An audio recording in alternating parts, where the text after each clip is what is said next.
iwan ko po muna dun sa pag-explain.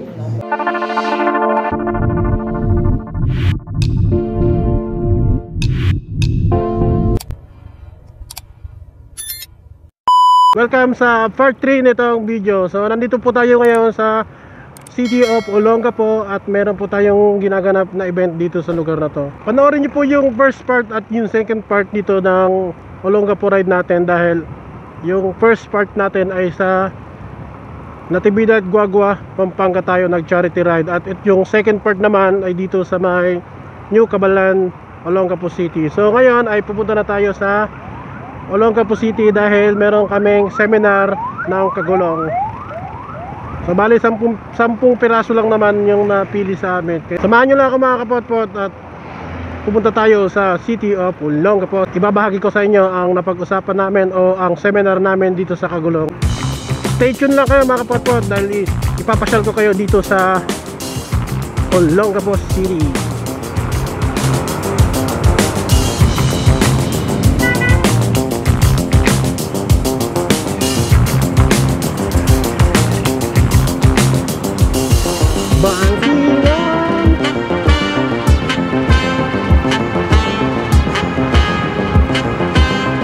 Yan, tinanggal ko na rin yung gloves ko kasi mainit, tsaka yung jacket. Nag long sleeve na lang ako para medyo comfortable naman dito sa pag-ride natin kasi napakainit na. Alas 11 na ng umaga ay ng tanghali. Eh dito lang naman kami sa city sa sentro ng Olongapo, kaya malapit lang to dito sa New Cabalan. Bali bababa lang kami dito sa National Road.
Myself wondering what did happen to the last 10. I ran away with my life, fast forward, never turn back again.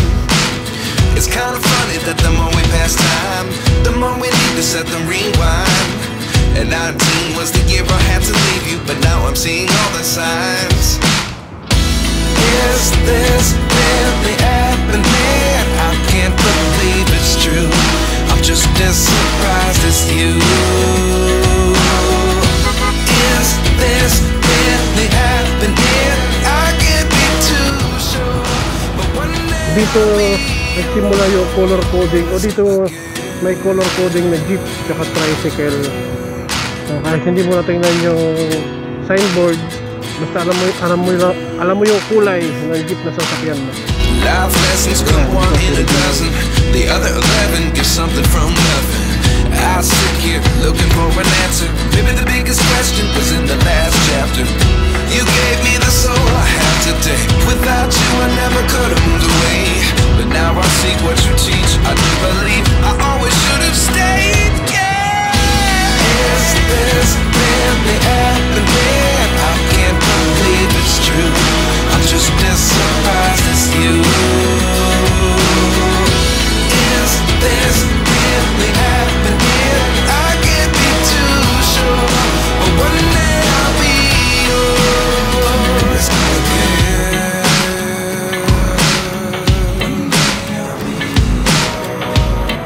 Pilas. So ito yung main park dito ng Olongapo yan. Yan yung parke. Ito naman yung public market dito sa Olongapo.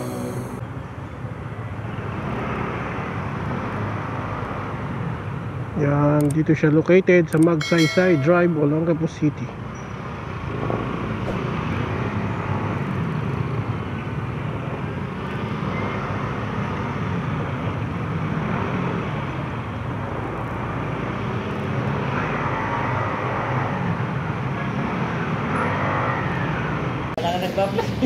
Yan, nandito na kami sa Kong's Restaurant. Please come in. Welcome, sir. First time namin papasok sa restaurant ng mamahalin. So, lubusin na natin yung vlog. Yan, first time niya rin daw.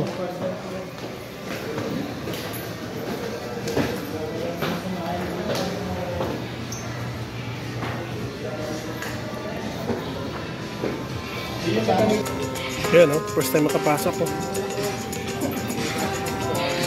Yan mga kapatpot, nandito tayo ngayon sa Kong's Restaurant dito sa bayan ng Olongapo.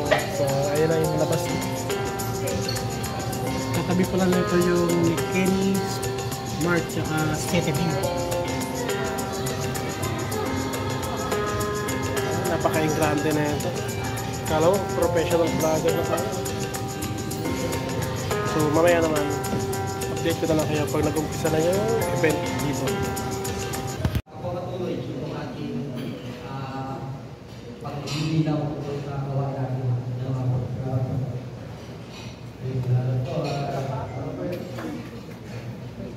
ayun, wala ko nagpakilala ako nga po pala si Don Para, ako po yung Secretary General po.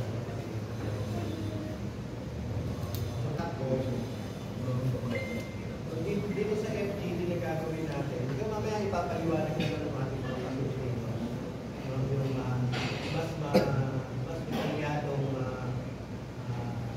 context ng focus group discussions natin. Pero sa naisip ko ipapaliwanag, yung gusto natin makita ito ay yung mga dominanteng pagkugali, kultura ng mga writing. Kung ano ba yung mga sagka para maunawaan yung kaalagahan ng pagpamayanihan na pagsusulong ng so, mas doon, no? Siguro mas maganda maging honest tayo dun sa mga magsagot based dun sa mga nilong nalalaki nakasuyan natin, siguro ba, pagpaliwanag ng ating mga communicators. Tapos yun nga, wala din yung sabi ni Robert, hindi lang ito yung simula. Kasi once na nakalam na natin yung na-contribute ng mga datos o yung mga pananaw, so, at yung mga thoughts ninyo na na-organize namin, pagtutulong-tulungan natin mag-isip, papaano natin maalis yung sagkali. Diba? Hindi naman ako sa akin. Very confident ako. Justice po. Justice. At Inostisya po. Ganda ng pangalan. Sige po. Ito lang po yung permiso po ninyo na mag-record po ako. Pero sige po, umpisan ko po muna dun sa pag-explain kung para saan po itong pag-uusap po natin. So ito po ay kumaga parang research, no? Pag-aaral tungkol po doon sa ano na po ang inyong kumusta ang inyong karanasan pagdating dun sa pag-access natin ng ating mga karapatan. Ayusin ko lang po ito. Sarap niyan, may gapi. Yung tungkol po sa awareness natin, tungkol doon po dun sa mga karapatang pagtao natin, tsaka kung ano yung mga nalalaman na natin, o ano yung mga hindi pa po natin alam patungkol po doon. Tsaka ayun po, tatalakayin din po natin na yung karapatan po ng mga riders ay hindi naman po yan nahihiwalay din sa mga karapatang pantao natin. So, ayun po yung mga tatalakayin po natin. pwede. Sa 30 minutes, basic lang po. Siyempre, ang ibig sabihin po ng karapatan ng tao sa human rights, yung karapatan ng salita ay ibig sabihin yan ay yung mga dapat o yung mga tama at dapat para sa tao. Grupo ng mga dapat at tama para sa tao. So, ibig sabihin, nag-usap tayo ng tao hindi tayo nag-usap ng hayop, hindi tayo nag-usap ng animal rights, ika na. Nag-usap muna tayo ng tao, pero wala akong sinasabi mali yung mga rights na yan. Pero ang human rights ay nakapokus po sa karapatang pagtao. Hindi na po natin ito kailangan balikan, pero ang pinakagandaan ko dito, yung pinitiwanan ko, sino nga ba ang tao? Kailangan ko ba natin i-immortalize yan, di ba? Ang tao, parang sa siyensya o sa mga science na kaliwanag, ay ito po ay, di ba? Ay may mga teorya na nagmula pa sa kung ano-anong pinagmula na hinahanap ang missing link na sinasabi. Pero, yan mga kapatid, tapos na ang seminar natin dito sa King's Restaurant. So ngayon ay uuwi na tayo sa Bulacan.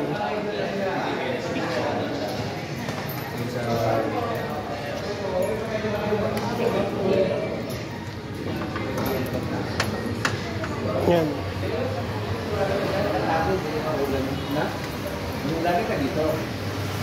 So yan, umuulan dito sa Olongapo City. Yan, dito kami nakapark. So yan, hanggang dito na lang mga kapatid. So maraming salamat sa tumapos itong video.